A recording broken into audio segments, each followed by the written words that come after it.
Good afternoon, everyone. My name is Lauren, and on behalf of Carasoft Technology Corporation, I would like to welcome you to our Infoblox webinar, DNS, the blind spot in federal cybersecurity. At this time, I would like to introduce our speakers for today's presentation, Chris Richardson and Pat Vogelsang. I'd like to turn it over to our presenters now. The floor is yours. Well, thank you, Lauren. I appreciate the team at Carasoft and all of the work that you folks do in conjunction and partnership with our efforts around federal cybersecurity and federal partnership with civilian and military and intelligence agencies.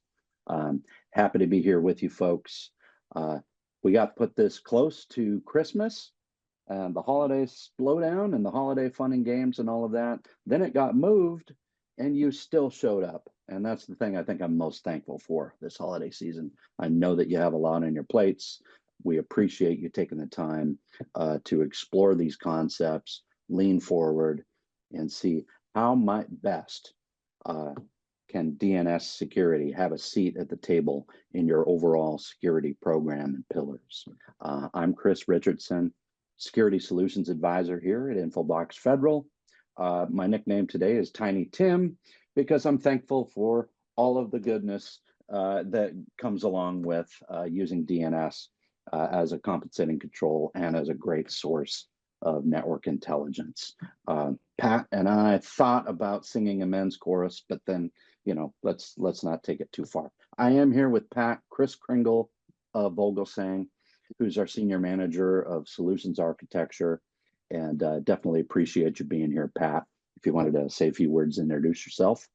It's great to be here. I'm glad you called me Chris Kringle and not the Scrooge when you did the Tiny Tim. I wasn't sure where you're going with that, but it's great to be here. I'm Pat Vogelsang. I manage our Federal Solutions Architecture team. And again, I'm thankful that everyone's gathered here on a Wednesday to talk about how you can use DNS to help your cybersecurity and zero trust initiatives within your agency. So it's going to be exciting. Yep. And we're trying to keep it light. We understand folks have other things pulling at you, certainly this time of year, but definitely appreciate you being here. And God bless us, everyone. And we are thrilled that we've crossed the threshold of being able to have safely, accurately, in a non-disruptive way, 25 million blockable host names in our feeds. As of, I think last month, I think we crossed that threshold. In the RPZs overall, there are actually more records than that, but I can put my hand over my heart and say, get yourself on the road to blocking 25 million.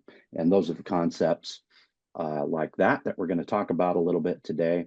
As far as our agenda, yes, we're going to have cheesy Christmas lyrics tied in to the point where you just won't be able to stand it. And you'll always be able to put that in your survey results, I guess, and your feedback. If that's the worst thing that I do today, then I'm not in that bad a shape. But we've got our props, we've got our Christmas mugs, so let's get started with the webinar. And of course, when we talk about what's missing in security, that made me think, well, what's on the wish list, right? Yep. And what are we thankful for, right? And so we can talk about DNS, of course, is one of those things that sits in the middle between attacker and defender. So there are both things that we are thankful for, and there are things that are aspirational that we want to try and tackle going into 2026. We're going to cover the threat landscape report, just some highlights from that, and a little bit detail on the different types of attacks that we're seeing and the different techniques that we're seeing out there, where DNS has kind of a unique vantage point on some of these things that, you know, maybe a secure web gateway or a conventional network firewall implementation might miss. And so we think of ourselves as complementary to a security architecture, necessary, but not replacing anything necessarily, right? And we'll talk about these concepts as we go further in. I'm also cognizant of the fact that we have some threat defense customers who are on the line. And we appreciate your participation, your engagement, your partnership. And if you've got questions, of course, you could chime in the chat. Shooting for about 30-35 minutes on the structured part, and then we'd like to open it up for Q&A. Pat and I will have some back and forth. We're going to have some kind of nudging questions for the audience, because we need to establish a dialogue with you on some things that maybe aren't working or can work better. This is your role as a customer, is to steer us the correct direction as a vendor. And if that dialogue doesn't happen, these projects can't necessarily improve. So that's very important to us, is to continue leaning forward and engage with you. We'll have some takeaways at the end as well. And so we're offering a simple phrase. Here we go with the Christmas lyrics. Block more sooner, right? Key question with DNS, right? If blocking bad domains at the rate of, say, 200,000 active, where you're maybe getting rid of the old ones, adding new ones, and people are doing that sort of as an after the fact thing, get me good blockable domains that don't disrupt network operations. If doing it at the 200,000 level is a good thing, why not try 20 million? Sort of open for the floor, right? And there may be valid reasons that you're thinking of. We need to explore those, because you're on the right path. When you're blocking a domain name, a threat domain, as early in the communication chain as possible, you of course are saving time and saving energy and saving costs on the incident down the road. There are also some noise prevention type benefits. DNS has been thought of as, of course, a huge source of noise over the years. But what we try to do is, both in our solutions and in customer conversations and workshops, we say, how do we get the signal out of this? How do we prioritize the signal, right? And that's not necessarily a new concept, but it is something I'm thankful for, that we made the investments to just get better and better and better at this through data science, threat analysts, and DNS engineers kind of working together as one unit. So Chris, you're telling me that you have 20 million potential bad actors that you're blocking, oftentimes before they've even spun up a server to use those DNS domains? That is correct. We're looking at malicious infrastructure. We're looking at taking the concept of newly observed domains, which has been around for several years, and saying, how can we improve on that, right? And how can we say, all right, when we discover a newly observed domain, what are all the different characteristics that it has, both related to what we saw an hour ago or yesterday, and also just other factors in the quantitative analysis where it maybe relates to something else that we've seen. We can tag and cluster those. We look at intent. And if you look at something like logingov-okta.com, which I just saw in our feed not 1 week ago, right? It's inert. It is potentially a problem on its face. There are people listening in who'd say, oh, block it on its face.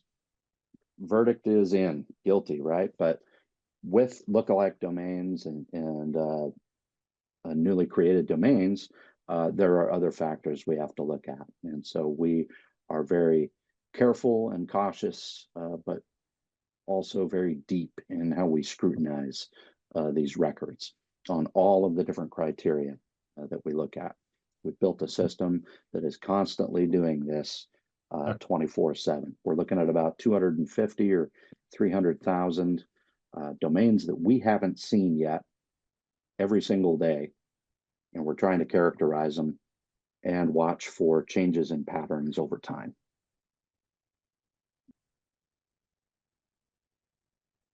Right on. And so we think of DNS obviously as a control point. It's often, in terms of outbound communications, one of the first stops in the journey. And so it's an excellent place to start to apply policy decisions, right? And more it's being looked at as a strategic element. The new NIST 800-81 updates have also talked about this, not just as an infrastructure component that's sort of backward looking, but more as a what's going on in real time, and tell me strategically asset and device and application intelligence on my network. So certainly NIST has weighed in on this. They reached out to us to get our thoughts on what's happened over the last sort of 13 years. That was the last update to NIST 800-81. Of course, we include the material we've talked about before here. Attackers love DNS because it's almost always on. I can always get out, and I can hide within a large set of noise. And at the same time, I can sort of work at the operating system layer, kind of at the stack, right? And go inside the packet. And what I mean by that is we're seeing base 36, base 32, base 64 encrypted text strings inside DNS-TXT records now all the time. That's becoming very prevalent as a way to either move information or act as kind of a beaconing, keep alive type function when they've got infrastructure out there where the A record might be very inert and not raise any red flags at all. We'll see cases where they use the start of authority record or the TXT record, and there's all kinds of subversive activity going on there. Of course, tunneling is used both by vendors and rogue actors. That's nothing new, but we're seeing a rise in activity there. The key with behavioral analysis of DNS traffic, really tough to do unless you involve your DNS server in this conversation. And when we talk about behavioral, we're not just saying, is it a long subdomain? Is it long, or is there entropy? There is that analysis that goes on as well, but just like frequency, what time of day, all of a sudden 1,000 queries were made from something that doesn't normally make that many queries inside of 5 seconds, something like that. The DNS infrastructure, along with capabilities like threat insight, can catch that type of thing and start to remediate it. Okay, so one of my favorite topics is lookalike domains, and I had to try to relate it to the holiday season, right? And when we, again, look at domains by their intent, right? Not just, hey, it's set up on a malicious name server. That's something we can apply a red tag to, or it was set up at a commonly abused registrar at 3 o'clock in the morning, along with a batch of 1,000 other domain names, right? But what are all these different characteristics? It is an eye of the beholder thing. When we're talking about, we're handling over 70 billion DNS queries every day. But relating to the Christmas album analogy here, you might say these are all 4 iconic Christmas albums, classics in their own right. Some members of the audience might say, you're crazy. These are all crap. Throw them all in the garbage can. But we look at the different characteristics, right? 3 of these albums were produced after 1950. One is by a female recording artist, right? 2 of these songs are played on the radio all the time in the month of December. And there's one that you might obviously say, I don't hear songs from that album very often. That's Shatner Claus over there, probably for good reason, really. And some might disagree with me. But again, it's a big namespace out there, right, Pat? And there's a lot of different characteristics with domains. So we're capturing this stuff at scale, and we continue to apply analysis even to the things that we captured yesterday and the day before. What are we seeing, like 100 million new domains in the last 12 months or something? Yes. Yeah, it's just under 101 million that we've applied, that we've never seen before, and applied some deep layer analysis to. 100 million. You think about that, 100 million new domains. And what percentage of those end up being like used for something not legit? It's like yeah. 25%, and something maybe. yeah, and that's come up. Yeah, it's a little Yeah. over 25%. So if you Yeah. remember back to 2010, when response policy zones were introduced by Paul Vixie, he made the claim, most new domain names are crap.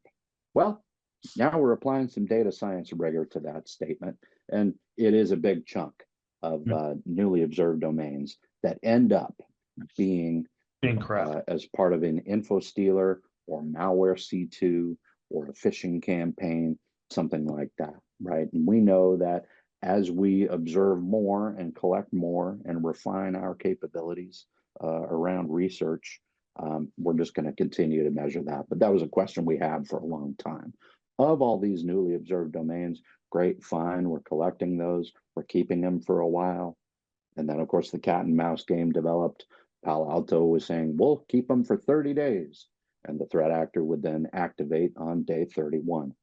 And so we've been able to kind of adjust for that over time. But now we have the ability to say, yes, this is lookalike on a variety of factors, either typo, squatting, or combination, kind of hybrid approach, but also does it have other suspicious characteristics? And can we render a verdict that it's 99% likely to be part of an active threat attack on Thursday, and today is Tuesday? Why don't we block the malicious communications on Tuesday? Right, that's just the fundamental question here. Right, and so we're going to continue to form partnerships in industry to get as broad and comprehensive an aperture around these domains as we possibly can. And again, lookalike domains, you're going to continue to see in our threat research how these are used in a variety of ways, also with the malicious ad tech that's out there. One of the things I'm thankful for is the incredible amount of great research that our team has done around malicious ad tech and malicious traffic distribution systems. So really, this is just an abuse of a system that's been around since the days of Yahoo in 1995.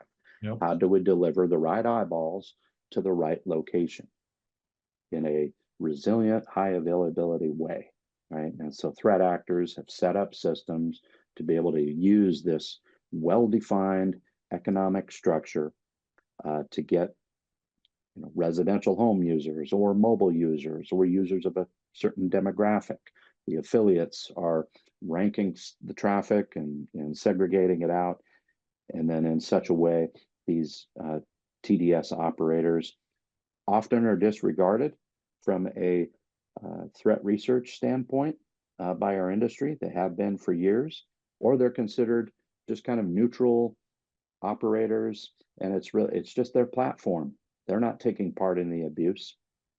Well, we're seeing large, well-funded operations that, in fact, a legit affiliate ad or rich direct delivery system, ad tech, that's just kind of their day job.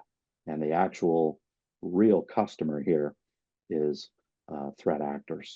And so we're going to continue to put great research out on this. And the key for an agency, I think, is how does malware end up on all these mobile devices on places working remote, right? And then how does it end up on the network? Oftentimes it's kind of this low level, well, we'll redirect the security company to an inert park page. But if it's, that residential home user, government employee working at home, we're going to go ahead and send them to the scam site or something where that laptop might get infected, and then hopefully bring that into the shop. And we see, gosh, I think 82% of customer environments where our cloud-based DNS resolver resolves DNS queries. We're seeing this, right? And they've got some great statistics here. Again, just talking about the overlay between the DNS active groups that we're tracking and the sort of methods that they're using on these traffic distribution systems. And Chris, again, Chris, that's part of the intent we look for, right? We can understand when the bad actors, when these groups are spinning things up, we understand what their signature looks like.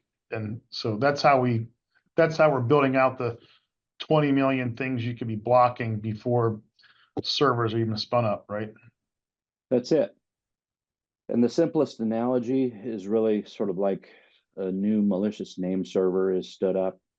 And you can say, all right, from that, the root of that tree, I can now make a decision or a supposition about any of the subsequent domain names that are mapped to that name server. This is that same kind of logic applied to all of these redirector sites that they're just typically categorized as throwaway redirectors in the research. They may not make it to the malware report and the nice write-up. Right. And again, the thing about using DNS is historically the pattern was, okay, an attack happened to some industry peer or some other government agency, a report was put out. Okay, I can kind of skim through, read how did the attacker attack, what are their characteristics. Let me go right to the appendix. What are the bad domains? Let me collect those and make sure I've got them in my blocking. What we're trying to do is say, let's flip that model around and let's act on the domain names first. I may not know what threat actor group from a malware analysis standpoint that it necessarily ties with, but that kind of approach is sort of what put us on to all of this middleware, malicious ad tech, traffic distribution system abuse. And so it's just something that we want to continue to focus on. And in looking at it from a DNS resolution standpoint, that's the key. That's what sort of helps tie the patterns together. It's the one through line where you can kind of start to make sense of these inert components in and of themselves. The interrelator is paying attention to that DNS traffic and what gets redirected to what, or what gets CNAMEd or fast fluxed over here, right? I wanted to put in just a quick index, the legend of what our threat actors are. I'm not going to go through all of these. They're all also in depth on our website, but it's just some statistics about what we've identified. And there's an incredible amount of research that goes into putting our hand over our heart and saying, this is a new unique threat actor from a DNS perspective that we're observing out there. And we got executive summaries, white papers, and you can see how this stuff ties in and how it might help in your threat research efforts.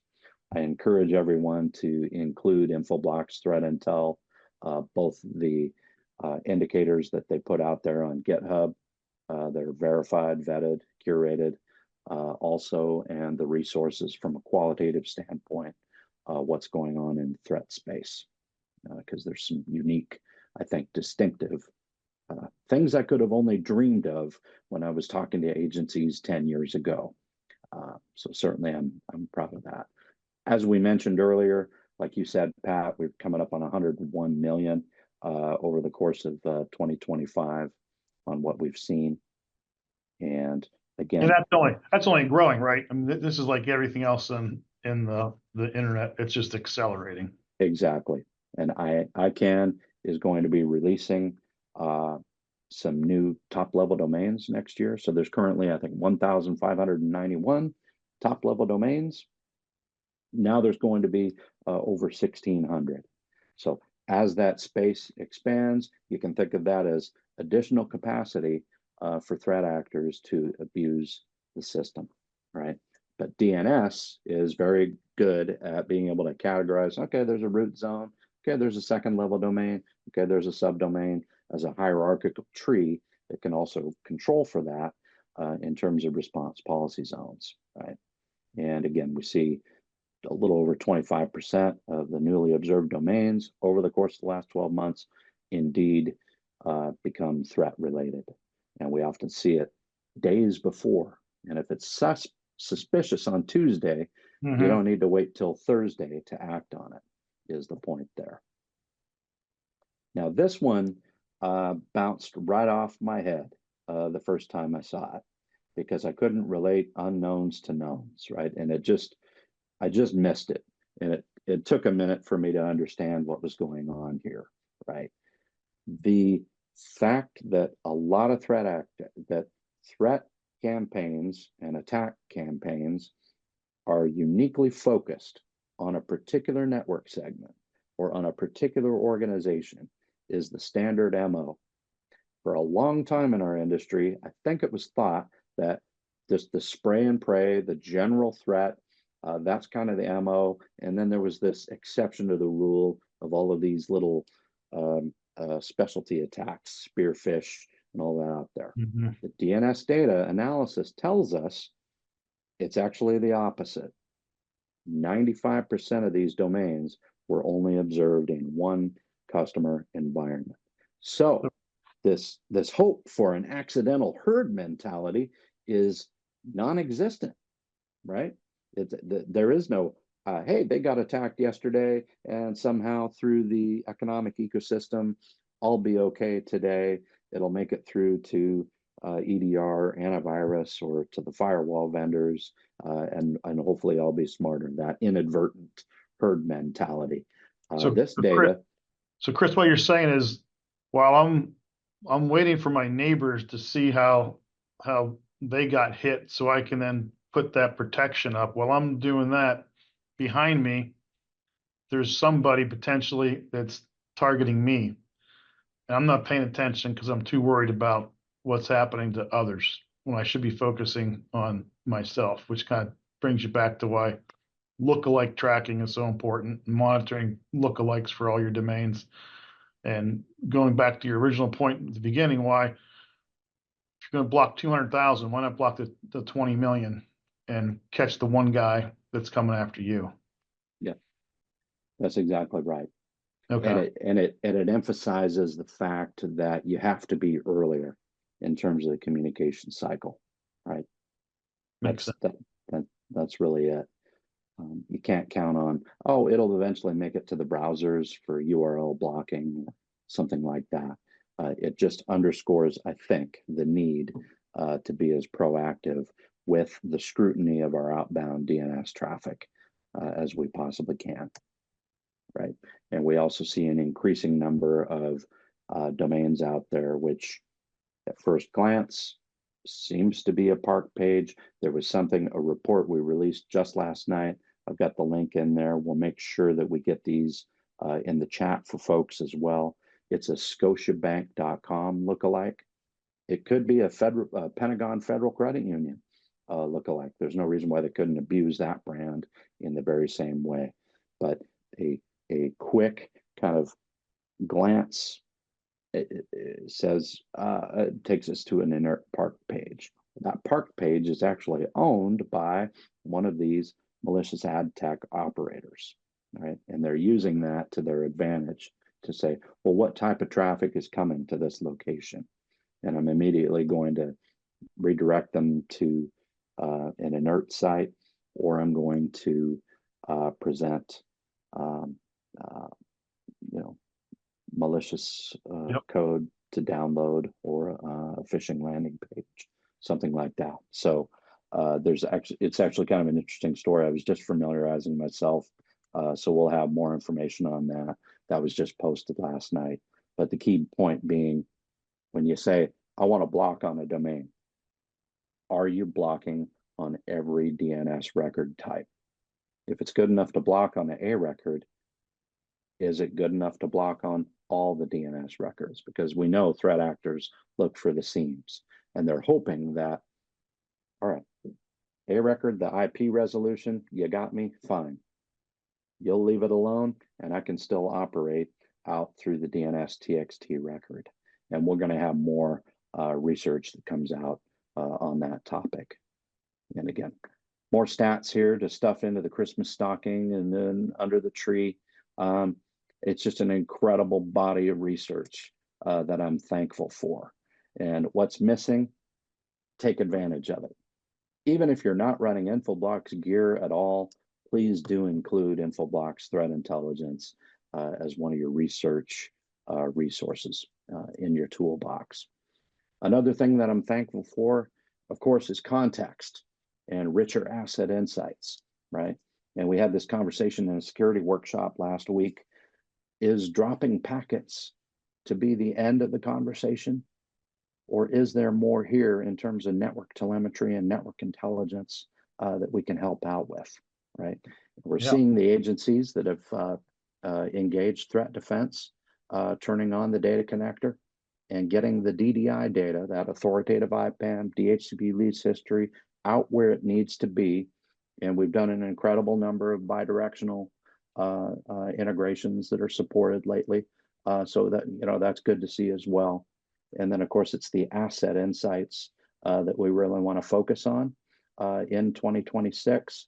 And this, I think, is going to be a substantial benefit to agencies as this rolls out and as this becomes available. Beyond, yeah.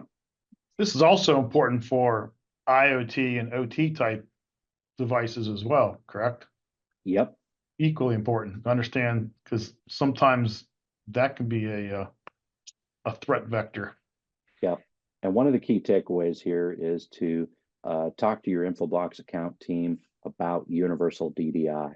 So if you've got authoritative DNS that's managed at Cloudflare, at Akamai, workloads within Google or AWS and Azure, at some point you're going to need a central brain that integrates with all of those, and we do, to be able to properly manage the records, make sure you don't have IP conflicts, IP exhaustion, but also looking for things like dangling seams, right? And just these abandoned assets that maybe are running out there that weren't shut down properly. This is something that can identify all of those across the different platforms, across the different realms, I guess I should say, within a half hour, and be able to save some costs and get you better visibility as to what assets are live on your network. So that's going to be a theme, I think, that we talk about more and more going into the next year. Hey, Chris, I plugged a smart plug so I could turn my Christmas tree on and off. And luckily, I use our threat feeds for my home, and I got a block because it was trying to immediately talk to something in China, and I was blocking China. So I just thought that was interesting. You harm. It seems like no big deal. It's just a smart outlet that I can turn on and off through the internet, but it wants to talk to something in China. Great example in miniature. And we know that users are going to continue case by case to try to plug in different things onto the network, try to bring things in, no matter how many times you tell them what the policies are. What is it from Jurassic Park? Life finds a way. And then all of these devices and these things want to go talk to other things, right? We all know the stories about how things want to phone home, even if it's quote unquote bare metal. You come back the next morning and it tried really hard to talk to Google overnight. And again, that's just going to continue to be a problem in a variety of environments. And so DNS can help, and it can have a seat at the table in terms of being a lot of times first on the scene. And in particular in those IoT situations, I think that's absolutely right. So rocking around the next gen firewall and the extended security and intelligence analysis management, that's not quite as not as nice a song lyric, but we are excited about a new integration with Palo Alto Networks. I know a lot of agencies are running Palo, and certainly a lot are looking at Cortex as maybe a central brain or a key part of your security program. And so there's some bidirectional benefits here, I think, that are supported. I think Palo is introducing a set of suspicious feeds as well. Key bit here is if your firewall, these are computers after all, they have capacity limits. If you want to, again, block domains in a nice central cost-effective place, consider doing that at the DNS resolver and let the firewall do what it's best at the deep packet inspection on web traffic and all of the other wonderful things that these network firewalls do. But long story short, we are here to try to make your Cortex implementation more intelligent and more valuable to you. So I like this integration. The other big news, Pat, was the integration of our threat intelligence into the AWS network firewall. And people ask me point blank, honestly, I've got threat feeds. I'm good to go. I don't know what makes your data different. Oftentimes I'd say, well, you should follow Renee Burton on LinkedIn for starters, but you should also take a fact of validation. You don't have to take Chris Richardson's word for it or listen to my story about how it's been 20 years this month that we introduced our first enterprise grade threat feed. And we've had 20 years of shakedown time and quality control and building up trust and validation. But AWS is also integrating the data right into their network firewall. Go ahead, Pat.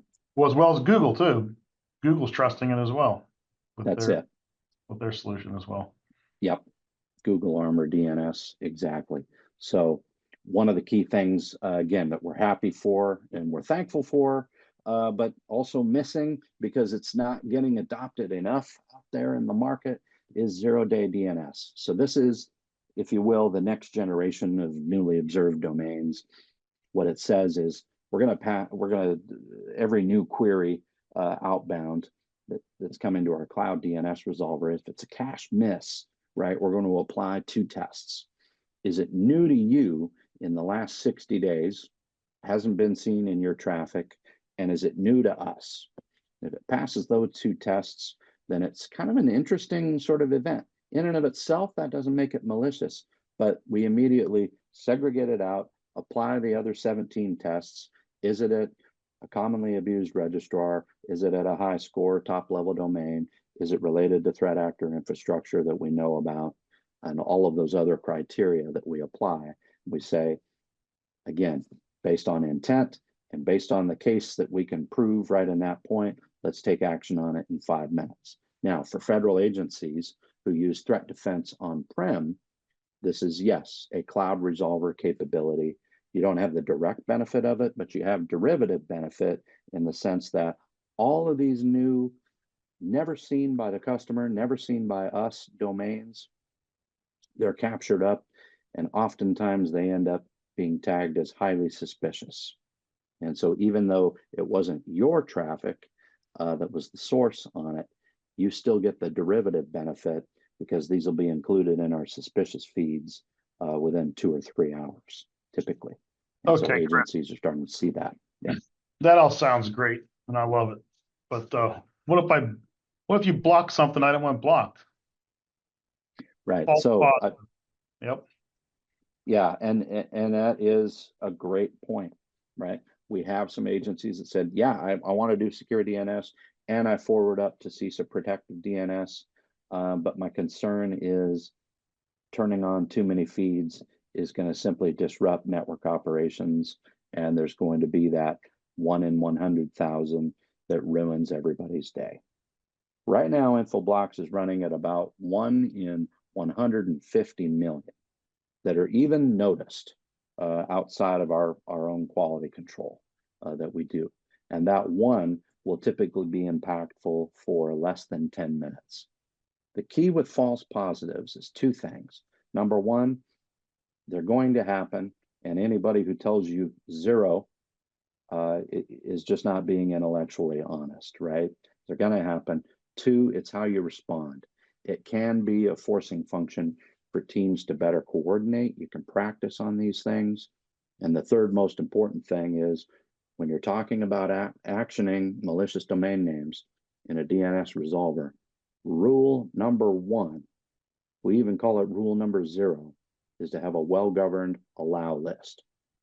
That which your network must absolutely reach out to externally should be in an allow list, and the DNS server will dutifully follow that rule and it'll ignore everything else in the hierarchy.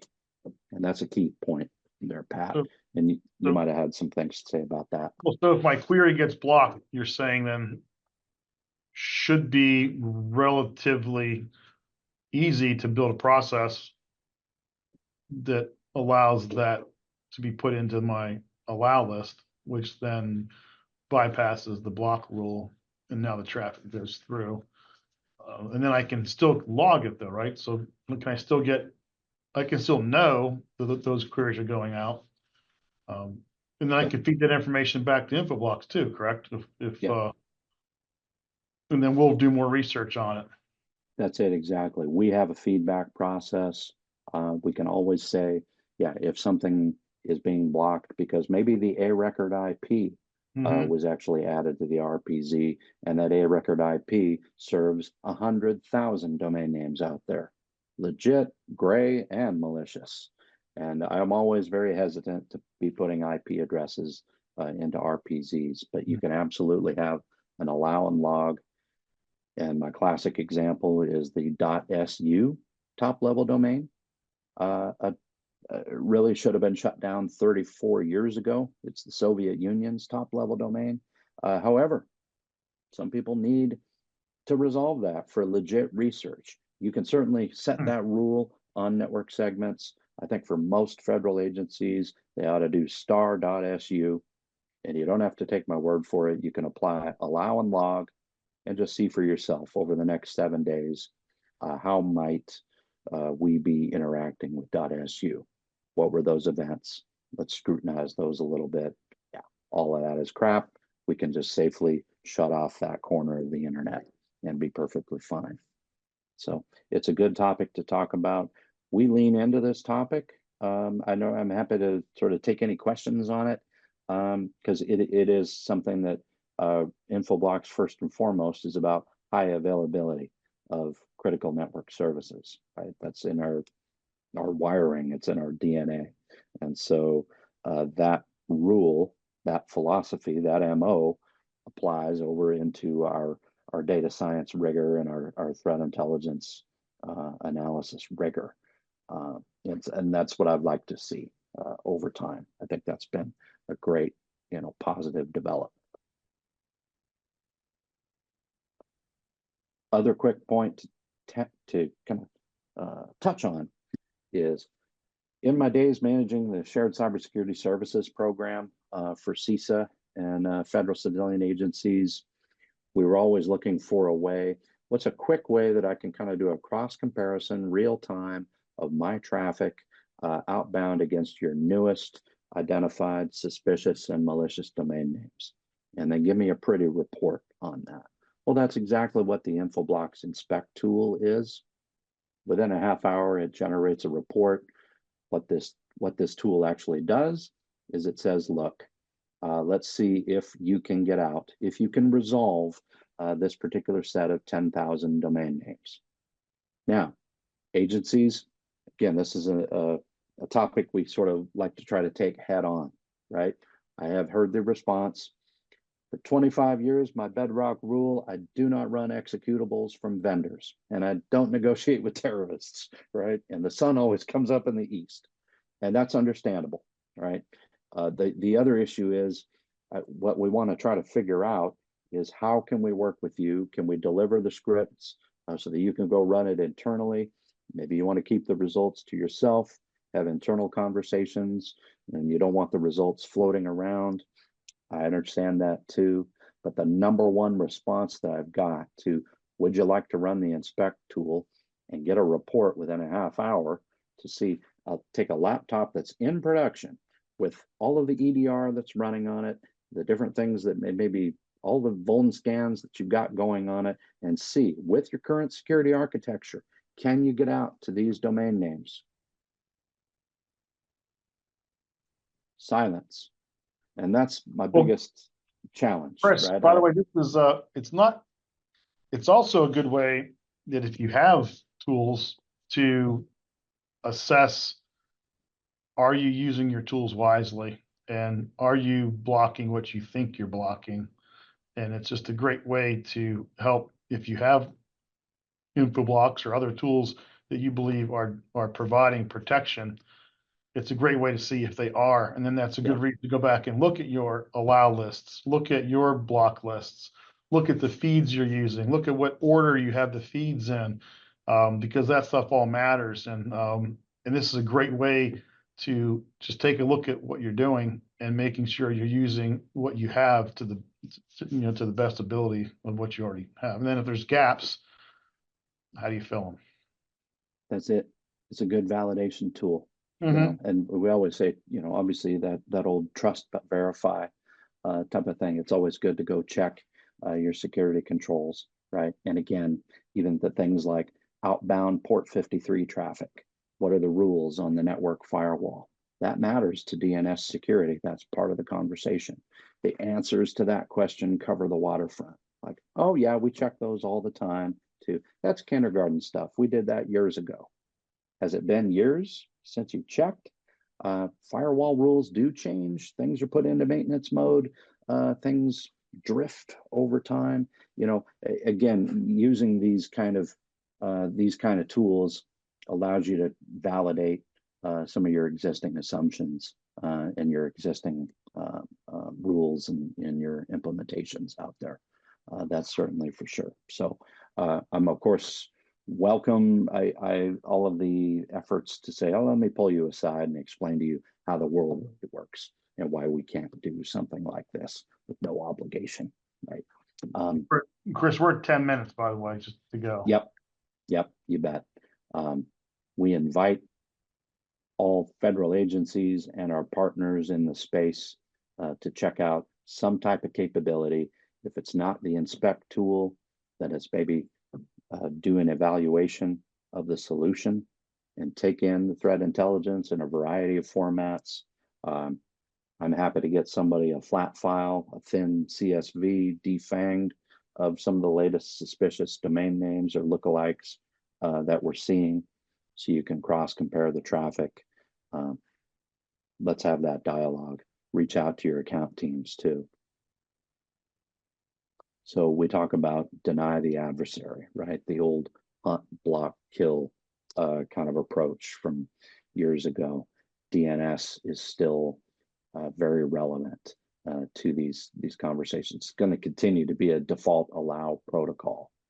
So some controls need to be put around it, right? And the more of these malicious name servers and malicious ad tech networks that we find, the more we're going to apply additional scrutiny. We've had the case where Renee Burton posted something about Vextrio and the infrastructure changed 5 minutes later. Could have been coincidence.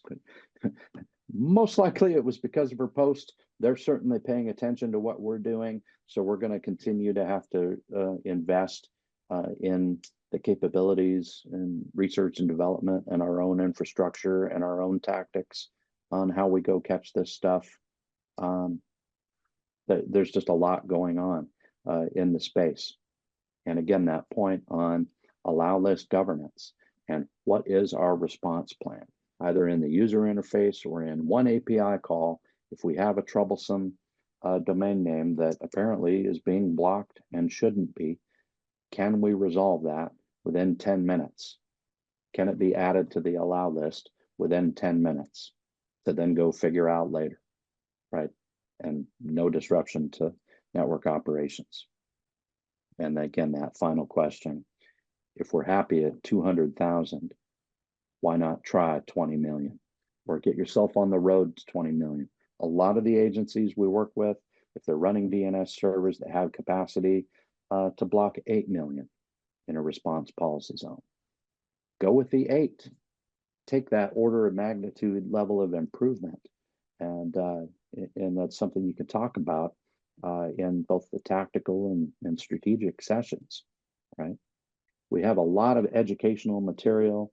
We have an education services team, DNS security for security practitioners, I think is one of the self-guided courses that we offer. There's also instructor-led courses. We always invite folks dive in on this material. DNS is going to continue to be mission critical and core and vital to networks for the foreseeable future, obviously. And we can have an in-depth DNS security workshop.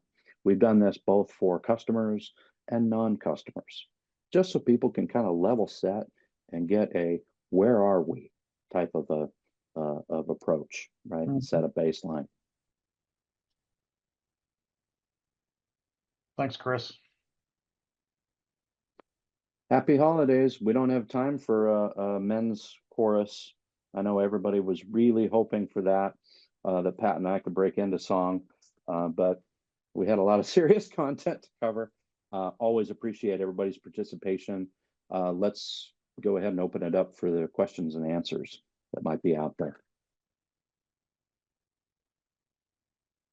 Yes, if you have any questions you would like to ask, please feel free to drop those in the Q&A pod. I'll give everyone a few seconds.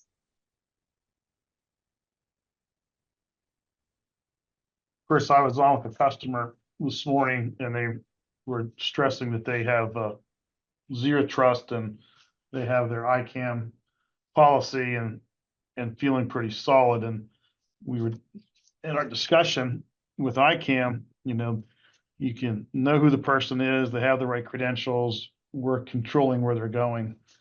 But pretty much every ICAM policy allows DNS queries. Right. Right. So you're still allowing DNS queries, and those DNS queries can go out. And then we start talking about exfiltration of data and how you can just start sending usernames, passwords, credit cards, PI information just through DNS queries. Like you said, Yeah. they could be DNS text queries, not even A record queries. Yeah, we see these subdomains that are just random text that when you base 36 decode it, it ends up being a key set of information either about the particular laptop that's being attacked, or we've got just other things like that are going on, right? That it's very difficult to tell in the human eye, and it ends up being a lot of noise in syslog, and so written off as such. But when you're actually having something that's constantly analyzing that and doing a look back, it's interesting what gets found, even just in the subdomain records. Mm-hmm. Yeah, which is why getting a notice that was blocked from a DNS level could really speed up the process of finding a root cause to a potential data exfiltration event. Yeah, and doing the DNS security, this is one where I look at and I say, okay, what else are we doing? And I'm starting to nudge agencies on this a little bit when it is said, hey, we're following the rules. We got the OMB memo. We're doing protective DNS. We forward up to CISA and to Cloudflare. We're doing our part. It's your job as a customer to continue pushing the gas pedal and say, what are they doing to improve? What are they doing to improve the breadth and quality of the threat intelligence? How about the telemetry? What kind of reports are you getting back? I don't expect people to answer me on these questions, but I have the questions, right? Because taking Infoblox out of the equation, I just want federal DNS security to be better, right? I have a vision that we can have 500 agencies, each neutralizing 50 million malicious host names, right? We're a ways off from that, but you got to at least set the North Star out there, right? Well, how are we going to do that without some kind of a belt and suspenders type of approach that says, hey, what about those instances where I lose connectivity to the cloud resolver? What do I fall back to? Often the answer is one that I don't like, right? And one that could be more secure for you to fill in those gaps. Because of course, threat actors are attackers of convenience, shall we say. It always seems to happen at just the wrong time. Something was down for maintenance or we lost connection to this or that. And that's when that attack actually hurt us right at that same time. Murphy's Law, I think, comes into play. Any questions? I'm actively looking at the open questions and I'd like to see one. Come on, someone's got to have a question. Guarantee what you're thinking, someone else is thinking. Throw it out there. Mhm.